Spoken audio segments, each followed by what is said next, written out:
नमस्कार, बहुत स्वागत आप सभी का। मैं हूं आपके साथ चेतन और आप देख रहे हैं एनएमएफ न्यूज। पड़ोसी देश चीन और भारत के बीच सीमा विवाद अभी भी जारी है। फिलहाल पिछले दिनों हुए समझौते के बाद यह तल्खी कुछ कम जरूर हुई थी, लेकिन फिर भी यह मुद्दा पूरी तरीके से खत्म नहीं हुआ है। इस बात को एक बार फिर से विदेश मंत्री डॉक्टर एस जयशंकर ने दोहराया है। उन्होंने एक बातचीत में बताया कि किस तरीके से गलवान जो क्लैश हुआ था गलवान घाटी में 2020 में, वो ठीक नहीं था। वो समझौते तो हुए थे, लेकिन समझौते के बाद अगर ऐसा होता है तो वो बहुत ही दुखद था। ऐसा नहीं होना चाहिए।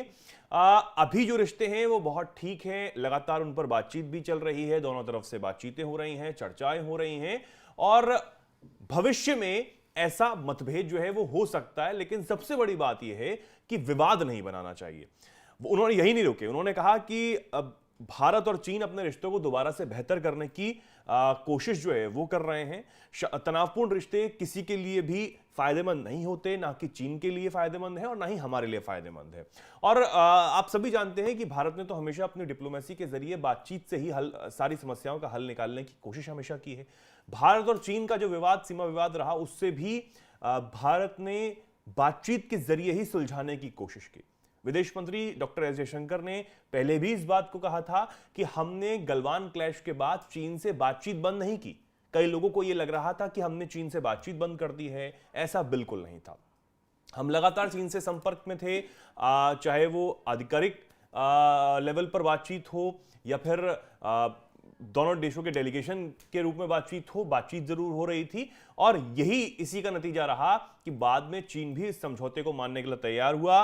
और जो हाल ही में अभी समझौता हुआ है कि दोनों दो पॉइंट्स पर जो पेट्रोलिंग है वो दोबारा से एक बार फिर शुरू हो चुकी है।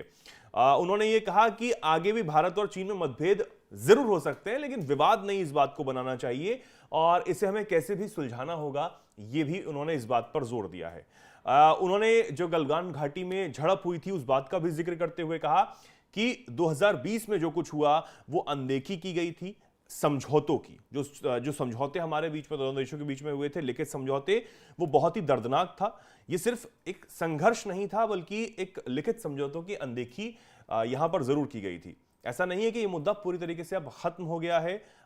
हम अभी भी इस घटना से जुड़े कई हिस्सों पर बातचीत कर रहे हैं, आपस में निपट रहे हैं और हम कई मुद्दों पर कंपटीशन भी जरूर करते हैं, लेकिन इसके लिए हमें संघर्ष नहीं करना होगा, यानी कि लड़ाई नहीं करनी होगी। हमें जो भी अगर मुद्दा गलत लगता है तो हमें शांति से इस तनावपूर्ण स्थिति को बैठकर आपसी बातचीत से इस पूरे मुद्दे का हल जो है वो निकालना होगा।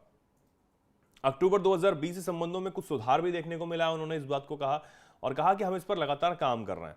उन्होंने कहा कि मैं चीन के विदेश मंत्री से कई बार मिल चुका हूं, मेरे बाकी सहयोगी भी ऐसा कर चुके हैं। हम कदम दर कदम ये देखने की कोशिश कर रहे हैं कि क्या हम 2020 में हुए नुकसान की भरपाई कर सकते हैं।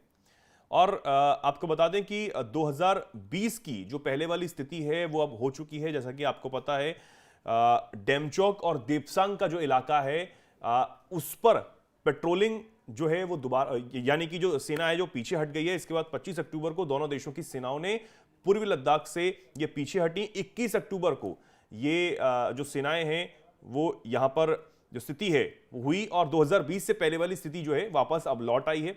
सेनाएं अब उन्हीं क्षेत्रों में गश्त कर रही हैं जहां अप्रैल 2020 से पहले किया करती थी। इसके अलावा कमांडर लेवल की मीटिंग अब भी जारी है।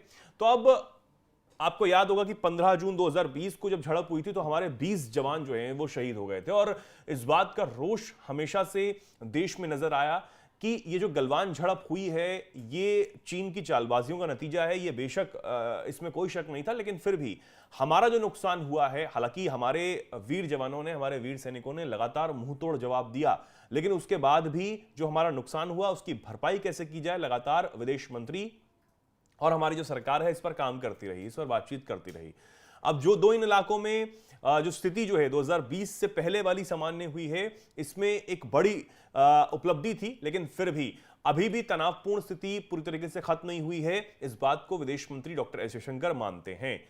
अब चीन सिर्फ इस एरिया में ही नहीं, चीन अरुणाचल प्रदेश के एरिया में भी जो चालबाजी करता है, चाहे हम अपने जमीन का एक चोटी का नाम बदलकर कुछ भी रख लें, उस पर चीन को आपत्ति होती है, सीधा बीजिंग से आपत्ति आती है। इस बात को भी कहीं ना कहीं भारत अब समझ रहा है और आने वाले समय में उम्मीद है कि इस क्षेत्र में होने वाले विवाद को लेकर भी भारत निपटने का काम करेगा। और शायद इसीलिए ही विदेश मंत्री डॉक्टर जयशंकर कहते हैं कि पूरी तरीके से किसी भी विवाद का समाधान नहीं हो पाया है, आगे बातचीत जारी रहेगी, लेकिन सिर्फ बातचीत से ही हल निकाला जा सकता है।